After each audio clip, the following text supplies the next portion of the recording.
La discapacidad intelectual. Se reconoce a la discapacidad intelectual como un trastorno del neurodesarrollo, siendo uno de los grupos de discapacidad con mayor atención y estudio en todo el mundo. El Manual de Diagnóstico y Estadístico de Trastornos Mentales, DSM-5, en su quinta edición 2015, dice que es un trastorno que comienza durante el periodo de desarrollo y que incluye limitaciones en el funcionamiento intelectual y en el funcionamiento adaptativo. Cuando hablamos del funcionamiento intelectual queremos decir el razonamiento, el pensamiento abstracto, la resolución de problemas y la planificación, mientras que el funcionamiento adaptativo es la capacidad para cumplir estándares adaptados para la edad. Con los años se ha ido adquiriendo diferentes términos y definiciones, tales como subnormalidad mental, discapacidad del desarrollo, discapacidad intelectual, handicap mental, limitación mental, dificultades de aprendizaje, retraso mental y discapacidad mental. Por otro lado, la Organización Mundial de la Salud, OMS, determina la discapacidad intelectual como un trastorno definido por la presencia de un desarrollo mental incompleto o detenido. Este se puede producir con o sin un trastorno físico o mental. Es caracterizado por el impedimento de habilidades e inteligencias que se pueden encontrar en áreas como por ejemplo cognitivas, del lenguaje, habilidades sociales o motóricas. Incluye a una población infantil, juvenil o de adultos mayores. En las características. Presenta un coeficiente intelectual inferior al promedio normal de 90 a 110, siendo menor a 70 y 75, acompañado de una limitación en el funcionamiento adaptativo. La conducta personal y social que tiene una persona con discapacidad intelectual va a variar dependiendo a la constitución biológica y a la perspectiva única. Se ha dividido las características en físicas, cognitivas y socioafectivas. En las físicas nosotros tenemos un limitado equilibrio, déficit del desarrollo de la locomoción, dificultad para coordinar movimientos complejos, escaso desarrollo de la motricidad fina y desviación de la columna, que puede producir riesgos cardíacos, pulmonar, dependiendo al grado de desviación. En las cognitivas tenemos déficit de atención y aprendizaje, déficit de la memoria activa y semántica, dificultad para solucionar problemas, escasas capacidades lingüísticas y limitado conocimiento social. En las socioafectivas tenemos un bajo autocontrol, un comportamiento inmaduro, escaso autocuidado, tenemos riesgo de ansiedad y tendencia a evitar el fracaso. Tipos de discapacidad intelectual. El Manual Diagnóstico y Estadístico de Trastornos Mentales propone una clasificación dependiendo la gravedad de los casos. Esta clasificación es leve, moderada, grave y profunda. Discapacidad leve. Dentro de este grupo se encuentran las personas que poseen un coeficiente intelectual menor de 75-70 y mayor de 55-50. Aproximadamente el 85% de la comunidad con discapacidad intelectual. Tiene como particularidades que se presenta un ligero retraso en el área cognitiva, pero pueden leer, escribir y realizar cálculos. Asimismo, en el área social pueden mantener una relación o relacionarse con personas extrañas a su círculo familiar. Por otro lado, en el área práctica se consideran autosuficientes, capaces de continuar sus estudios, una carrera e incluso tener una vida profesional. Discapacidad moderada. Alrededor del 10% de la población con discapacidad intelectual pertenece a este grupo, que tiene un coeficiente intelectual inferior de 55-50 y mayor de 40-35. Tiene como particularidades que ya se puede notar un grave retroceso en lo que es en la comparación del grupo de estudio en el que pertenece el individuo. Asimismo, sus relaciones sociales tienden a disminuir, ya que no pueden controlar su estado de ánimo y sus emociones. Por último, en el área práctica, necesitan ayuda al momento de realizar actividades que son más complejas y asesoramiento en temas legales, en temas económicos e incluso en la crianza de sus hijos, pero son autosuficientes dentro de lo que es el desplazamiento y el autocuidado. Discapacidad grave. Aproximadamente el 3 o 4% de la población con discapacidad pertenece a este grupo, que tienen un coeficiente intelectual menor de 35-40 y mayor de 20-25. Este grupo necesita de la supervisión continua, ya que son propensos a autolesionarse. Asimismo, poseen un vocabulario limitado y dificultades para realizar oraciones. Por último, en el área social, ellos pueden tener una buena interacción social siempre y cuando no tengan más discapacidades. Discapacidad profunda. A este grupo corresponde el 1 o 2% de la población con discapacidad intelectual. Tienen un coeficiente intelectual menor de 20 a 25. Este grupo tiene una tasa de supervivencia disminuida. Entre las particularidades, ellos tienen un lenguaje casi nulo. Asimismo, son incapaces o se les dificulta mucho expresar sus emociones. Por ende, este sujeto dependerá totalmente en la realización de actividades, ya que son frecuentes las convulsiones, los balanceos, que se golpeen en la cabeza, que muerdan o se muerdan, que toquen y jueguen con sus genitales. Signos y síntomas. Presentan inconvenientes para percibir y reaccionar a los estímulos ambientales. Se les dificulta distinguir entre pequeñas diferencias del color, tamaño y forma de las cosas. Su capacidad de concentración es baja y restringida. Presentan inconvenientes para recordar o sus recuerdos suelen ser inexactos. Tardan en aprender a gatear, sentarse o caminar a diferencia de otros infantes. Tienen problemas para entender y acatar las reglas sociales. Presentan dificultades para mantener el ritmo escolar y existe una prolongación del comportamiento infantil acompañado de conductas inestables.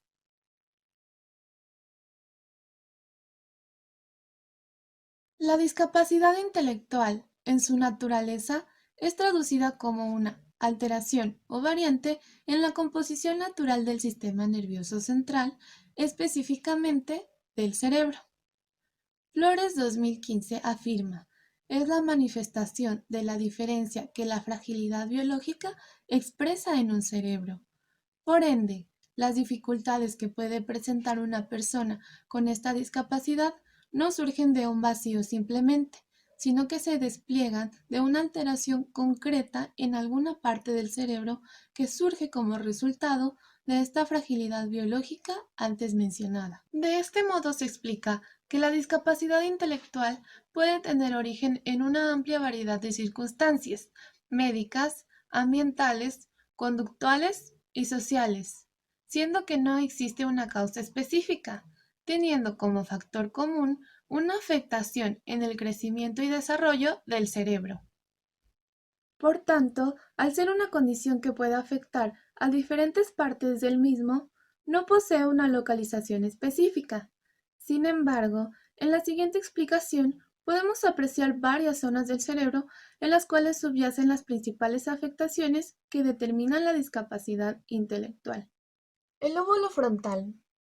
Al existir una afectación en esta área, puede producirse un descontrol de impulsos y juicios, dificultades en la adquisición del lenguaje, pérdida o disminución de la memoria funcional o de corto plazo, funciones motoras reducidas y disminución de la interacción social y espontaneidad. La corteza prefrontal. Una lesión a nivel de la corteza prefrontal puede provocar un limitado control de los comportamientos selectivos, cambios en la personalidad, conducta antisocial, un pensamiento enlentecido y un comportamiento inmaduro. Esto debido a que en esta zona residen las funciones ejecutivas y es la principal encargada del control de los impulsos. El área motora del lenguaje de Broca. Esta se encuentra situada en el lóbulo frontal y se encarga de la articulación del lenguaje, tanto en la escritura como en el habla. Se especializa en la formación del mensaje que se desea transmitir de forma coherente y bien estructurada. La lesión en esta área puede explicar en el infante la presencia de un lenguaje expresivo oral no fluido, que se presenta con esfuerzo y con importantes limitaciones. El lóbulo parietal justo se encuentra por detrás del lóbulo frontal. Ambos se encuentran separados por el llamado surco central. Su superficie está implicada en el procesamiento de información sensorial provenientes de varias partes del cuerpo, además de la resolución de problemas. Una afectación en esta área provoca la dificultad para crear conjuntos de la comprensión y relación número-cantidad y de la conformación de categorías y manipulación de objetos. El área sensorial del lenguaje de Wernicke está ubicada detrás de la corteza primaria auditiva en la parte posterior de la circunvolución superior del lóbulo temporal. Es el área principal para la comprensión del lenguaje. Además, se encarga del procesamiento de los sonidos y la relación del habla con el lenguaje que se conoce. Una lesión en esta área provoca un síndrome afásico, el cual consiste en una alteración en la comprensión auditiva, la capacidad de comunicación y un déficit en la lectura y escritura. El lóbulo temporal está situado en el lateral inferior del encéfalo, a la altura de los oídos, específicamente en la parte frontal. Su principal función recae en la memoria. En él se desarrollan los recuerdos de las palabras, de las cosas y de los objetos. Además, se encarga de la memoria semántica y todo lo relacionado al oído.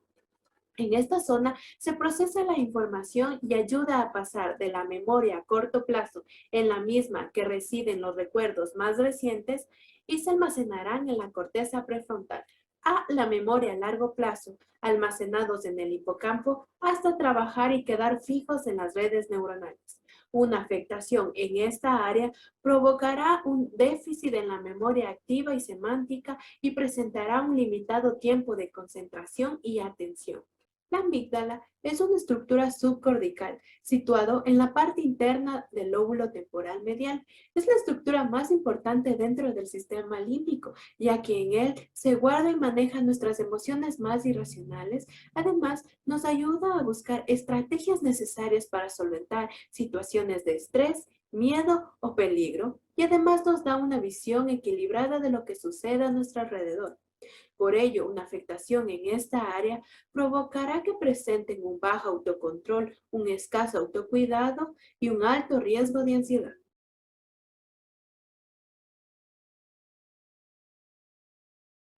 Sugerencias en el ámbito educativo. La discapacidad intelectual no tiene cura, pero eso no lo convierte en una situación inmodificable, ya que con los apoyos necesarios, los niveles de funcionamiento de los infantes mejorarán notablemente. Por ello, se recomienda respetar el ritmo de aprendizaje e individualidad de cada infante, sin ejercer presión, asignando tareas cortas y claras. Se recomienda mejorar la comunicación del infante, no limitarse únicamente a dar instrucciones verbales, al contrario, a utilizar técnicas participativas a través de acciones e imágenes. Sugerir a los padres de familia adquirir el carnet de minusvalía, además de fortalecer la sensibilización y respeto de sus derechos a través de charlas y conferencias con fundamento legal e institucional entre la comunidad educativa. Prevenir la concepción errónea del término discapacidad, de modo que se evite la sobreprotección, ya que esto limitará las capacidades del infante. Adaptar o crear instrumentos de evaluación que verifiquen y recopilen la información necesaria sobre los avances del infante. Esto permitirá realizar las adaptaciones curriculares necesarias. Y por último, involucrar al alumno en actividades grupales para desarrollar y mejorar sus habilidades sociales.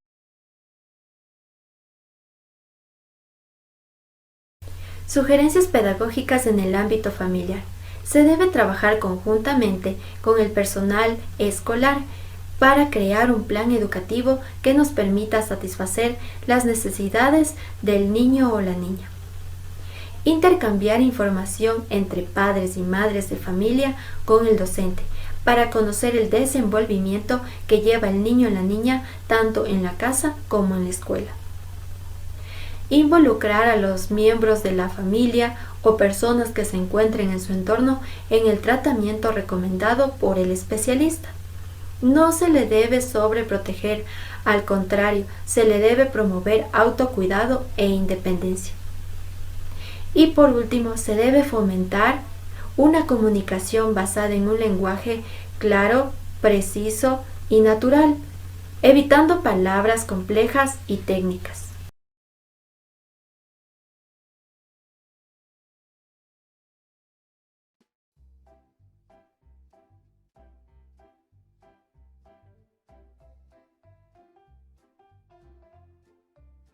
Ya lo entendí. En la cima de un viejo lomón, en el cerro de Nabón, viven Juana, su hermano menor, papá, mamá y su perro pastor. Mamá Nancy es cascarrabias, Dice Juana. pero ella siempre nos cuida, protege y ama. Luego dice, Papá Juan se levanta muy temprano, va a trabajar en el campo, cosechando y vendiendo el grano.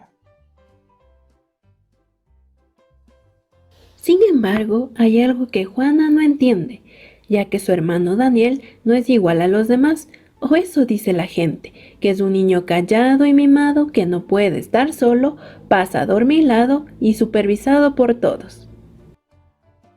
También dicen que no piensa, o que se cayó de cabeza, y que su cerebro no quedó ileso. Por eso tiene un retroceso.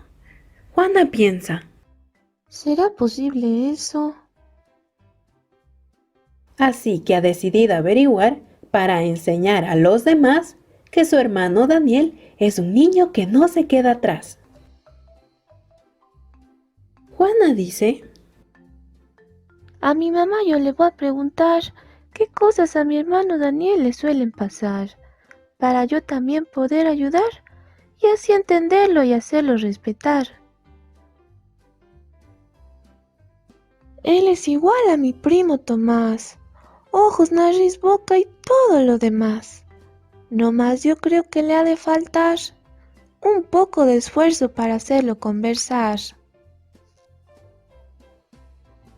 Observándolo estoy y puedo decir que a mi hermano sí se le hace difícil dividir. En las matemáticas mucho se suele complicar, porque luego se le hace difícil razonar. Y a veces el cuerpo no lo puede manejar. Siempre que pierda el equilibrio, yo le voy a ayudar. En el puesto del mercado no lo ponen a vender o comprar, ya que la poca atención le impide captar cuántos duraznos por $1 tiene que dar. Y aunque le digan que son 10, siempre se sabe olvidar. En las tardes después de la escuela, cuando quiero salir a jugar, a todos mis amigos voy a llamar. Pero a mi hermano, por más que le voy a insistir, siempre me dice que no quiere venir y que estando solo se siente feliz. Y tampoco crean que mi hermano muchos problemas nos da. Él sabe limpiar el cuarto y también rasquetear. Sus juguetes con cuidado sabe ordenar, aunque por tamaño, color y forma no los pueda clasificar. A mi mamá otra vez le fui a preguntar qué pasa con mi hermano y por qué a veces se traba al hablar. Ella me contó que desde la barriga sí mismo salió y que con un cordón su cuello se enredó. Por esa razón necesita mucho amor, cuidado y atención. Después de eso en mi cabeza todo claro quedó. Así es mi hermano Daniel, nadie más verdadero que él, siempre queriendo ayudar, aunque a veces no lo sabe expresar, pero conociéndolo estoy y ahora puedo decir que cuando se golpea ahorita es porque no lo puede decidir. Sin embargo, mi papá lo llevó al doctor para saber si con un jarabe se pone mejor. Pero él le contestó que no se trata de un dolor, sino que todo es propio del grado de su condición. Pero al final recomendó que debe recibir estimulación y con el apoyo de las personas de su alrededor Mi hermano se adaptará mejor. Ahora ya me encuentro muy consciente de que todos somos diferentes y que de eso vergüenza no debemos tener y mucho menos temer, a pesar de que nos juzgue la gente.